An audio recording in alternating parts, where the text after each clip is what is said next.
IPL 2025 की points table काफ़ी रोमांचक फेज में पहुंच चुकी है क्योंकि ऑलमोस्ट टीमों के 5-5 मैचेस कंप्लीट हो चुके हैं और 5-5 मैचेस कंप्लीट होने के बाद कुछ टीमें ऐसी हैं जो पॉइंट्स टेबल पे मतलब अनएक्सपेक्टेड टीमें ऐसी हैं जो पॉइंट्स टेबल पर निचले स्थान पर हैं और कुछ टीमें जो अपने कंसिस्टेंट परफॉर्मेंस की वजह से टॉप पर पहुंच गई हैं। आइए एक बार पॉइंट्स टेबल की पूरे सिनेरियो पर नज़र डाल लेते हैं, किस टीम की राहें यहाँ से मुश्किल होने वाली हैं और किस टीम के लिए आगे चलकर चीजें आसान रहने वाली हैं। एक बार पॉइंट्स टेबल की तरफ नजर डालें तो सबसे टॉप पर पहुंच गई है गुजरात टाइटंस। गुजरात टाइटंस ने अपने खेले हुए 5 मुकाबलों में से 4 में जीत दर्ज की है, एक में उनको हार मिली है।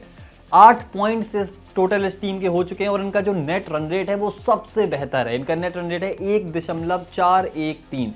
इसके बाद दूसरे नंबर पर अभी तक की अनडिफीटेड टीम यानी कि दिल्ली कैपिटल्स। दिल्ली कैपिटल्स ने सबसे कम मुकाबले खेले हैं, बाकी जितनी भी टीम्स हैं उन्होंने लगभग 4 या 5 मुकाबले खेल लिए हैं, लेकिन दिल्ली कैपिटल्स एकमात्र ऐसी टीम है जिसने मात्र 3 ही मुकाबले खेले हैं और तीनों में जीत दर्ज की है। काफी शानदार प्रदर्शन दिल्ली कैपिटल्स की तरफ से देखने को मिला है। दिल्ली कैपिटल्स की तरफ नजर डालें तो 3 मुकाबले खेले हैं, 3 में जीत मिली है, 6 अंक हैं इनके और इनका जो नेट रन रेट है वो 1.257 का है। इसके बाद है आईपीएल की सबसे चर्चित team royal Challengers Bengaluru. Royal Challengers Bengaluru ने भी अपने 4 मुकाबले पूरे कर लिए हैं, 4 में से 3 में उनको जीत मिली है, एक में हार मिली थी जो कि गुजरात टाइटंस के खिलाफ मिली थी। रॉयल चैलेंजर्स बेंगलुरु के 6 पॉइंट्स हैं और उनका जो नेट रन रेट है वो पॉजिटिव का 1.015 है। इसके बाद चौथे नंबर पर पंजाब किंग्स है। इन्होंने भी अपने 4 में से 3 मुकाबले जीते हैं, एक मुकाबले में हार है, 6 अंक हैं और इनका जो नेट रन रेट है वो 0.289 का है। इसके बाद लखनऊ सुपर जायंट्स का नाम आता है। उन्होंने 5 में से 3 मुकाबले जीते हैं, 2 में हार का सामना करना पड़ा है। इनके भी अंक 6 हैं और इनका जो नेट रन रेट है वो है 0.078 का। इसके बाद नीचे जितनी टीमें हैं उनका सबका नेट रन रेट नेगेटिव में है, यानी कि कोलकाता नाइट राइडर्स और राजस्थान रॉयल्स का जो कुछ सिनेरियो है वो ऑलमोस्ट सेम है। दोनों ने 5-5 मुकाबले खेले हैं, 2 में जीत मिली है, 3 में उनको हार मिली है। 4-4 पॉइंट्स हैं दोनों टीम के। केकेआर का जो नेट रन रेट है वो है 0.056 का और राजस्थान रॉयल्स का जो नेट रन रेट है वो 0.733 का है। इसके बाद की 3 टीमें जो बड़ी टीमें मानी जा रही थी, जिन्हें सबने टॉप पर रखा था, वो टॉप 3 से हटके बॉटम 3 का स्थान लिए हुए हैं, यानी कि मुंबई, चेन्नई और सनराइजर्स।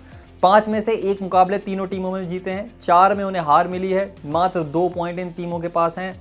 मुंबई का नेट रन रेट माइनस का 0.010 है, चेन्नई का 0.889 है और सनराइजर्स हैदराबाद का माइनस का 1.629 है।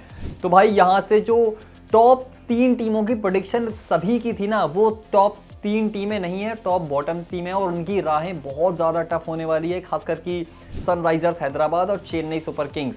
जिस तरीके की क्रिकेट वो खेल रहे हैं बहुत ही ज़्यादा मुश्किल लग रहा है कि यहाँ से वो टॉप 4 में कर पाएंगे। हालांकि हुआ है, हिस्ट्री में देखें तो रॉयल चैलेंजर्स बेंगलुरु ने एक काफ़ी शानदार कमबैक किया था, जहाँ पर 8 में से सिर्फ 1 मुकाबला वो जीते थे, लेकिन उसके बाद के लगातार 7 मुकाबलों में जीत दर्ज करके वो प्लेऑफ की रेस में पहुँच गए थे।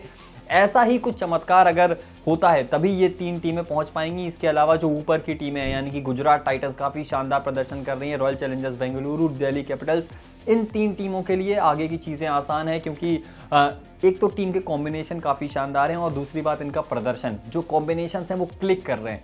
तो ऐसे में आगे की जो टॉप की 3 टीमें हैं वो काफ़ी उनकी राहें आसान है। जो बॉटम की 3 टीमें हैं जो टॉप की 3 हो सकती थी लेकिन ऐसा नहीं हुआ। आपको क्या लगता है कौन सी टीम इस बार प्लेऑफ्स में बाजी मारेगी? अपनी टॉप 4 टीमें कमेंट सेक्शन में ज़रूर लिखें और आईपीएल जीतने के किसके चांसेस है, क्योंकि यहाँ से सिनेरियोज पता चलने लगते हैं। 5 मैचेस के बाद आप ये जज कर सकते हैं कि किस टीम के कॉम्बिनेशंस अच्छे हैं, किस टीम के कॉम्बिनेशंस क्लिक कर रहे हैं, ये आप जज कर सकते हैं। तो ऐसे में किस टीम के चांसेस सबसे ज़्यादा है, अपनी राय कमेंट सेक्शन में हमें ज़रूर बताएं।